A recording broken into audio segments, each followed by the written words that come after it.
Greetings, boys and girls around the world. I'd like to introduce you to one of my latest inventions. I invent things all the time. Some people say I steal other people's ideas and take credit for it. Uh, uh, Prove it. Take me to court.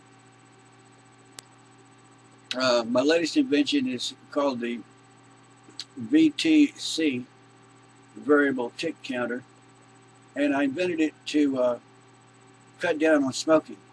I tend to be a chain smoker, so what I did is I put a device that makes a constant ticking sound or a dong sound or whatever sound that the user might prefer. And it can be, the sound can be sped up or slowed down as you desire. For example, it can be played like this. Let me put the variable tick counter closer to the screen so you can see it. It can play like this, or it can be sped up and play like this, and it can be hooked to your computer with a simple USB connector like this, and then you'll get a readout on your computer screen how many ticks, 1, 2, 3, or so on. And the number will appear right here, on your screen, right along in there somewhere. And if you speed it up, well, then it counts like this: 1, 2, 3.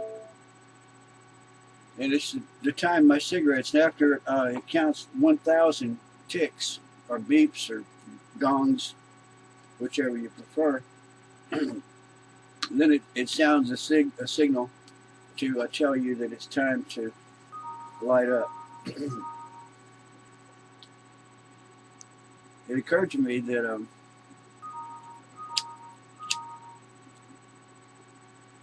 a combination of these dings and dongs and ticks, could possibly be construed as a type of music. And so this led to a further improvement of my invention. And then I got to calculating how many cigarettes, C equals cigarettes,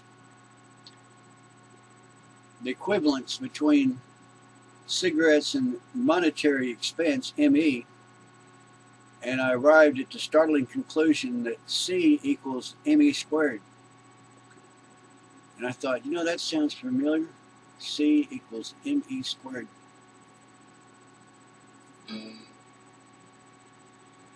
But more important than that, it led me to speculate about time itself, the very fabric of space, time. What is space and time? And if it could be somehow warped, would it affect my variable tick counter? Or would C equals ME squared hold up consistently without changing? And I thought, what if I could put one of these variable tick counters like this on board a spaceship and have it programmed to play a little musical tune? Would the musical tune sound funky to the astronauts on board the spaceship, or would it sound funky to us? And I believe that the astronauts traveling near the speed of light would hear the music normally, but to us, from our perspective here on Earth, if we listen to this canned music, you might call it, from outer space, it would sound funky. It would sound as though it's sped up. It's playing too fast. In other words, a blues song would sound like jazz to us on Earth. To the astronaut, it would sound like blues, but to us, it would sound like jazz.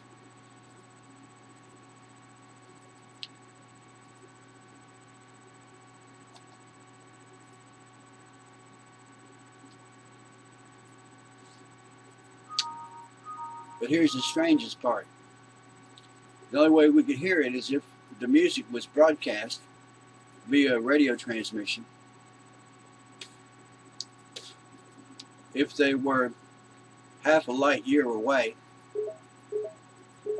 oh boy, I suppose the radio transmission would take 6 months to reach us. I don't know. I'm not good at numbers, so I'm just guessing 6 months. Light years, the distance light travels in a year.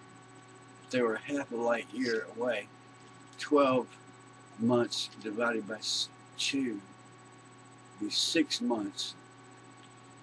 All right, if they transmitted this, what they think is blues, to Earth for us to hear from our perspective, it would sound like jazz, but it would arrive 6 months later because of the travel time of the radio transmission, which happens to travel at the speed of light, which may lead you to think that the speed of light is actually pretty damn slow.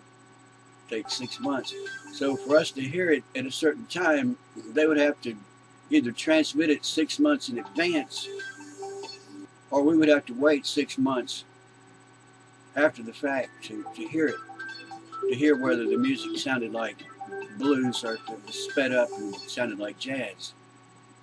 Again, from their perspective, it would sound like blues, but I theorize that from our perspective, we would hear jazz and it would be 6 months late.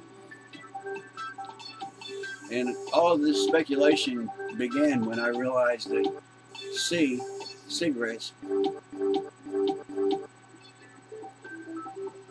equals MC squared. I'm going to write all this down in a scientific paper without references and without attribution to any of the giants of science that came before me, and hope that somehow, mysteriously, it'll be propagated like wildfire all over the world, all over the galaxy, maybe even the whole universe in time, eventually. Maybe my face will appear on Time magazine and I'll be declared the man of the century because of my great intellectual prowess.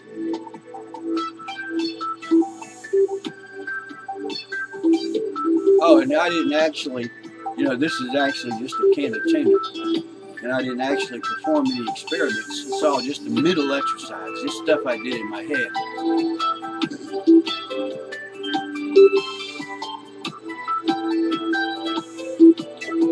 And nobody can prove it or disprove it.